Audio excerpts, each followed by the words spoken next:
去年底台北捷运发生随机攻击事件，为着避免类似的代志搁再发生，新北市的捷运警察队今仔日揭牌，预计是会编240个警力守护人民的安全。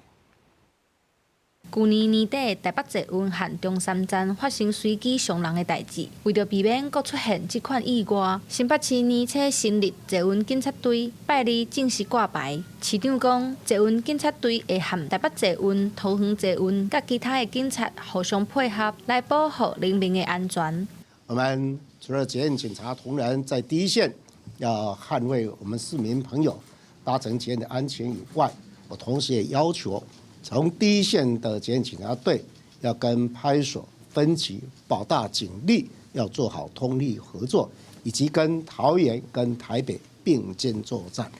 拄成立的新北市捷运警察队，按算要编240个人，未来会有6个分队，目前先规划3个分队，有淡海、安宽和三英。 新北捷运警察队队长表示，未来会照捷运的路线规划其他的分队。现出事的工作是拍拼演练，应变各种危机，把所有可能的伤害降到上低。跟这个站务人员还有这个保全人员能够做紧密的结合，然后透过不断的演练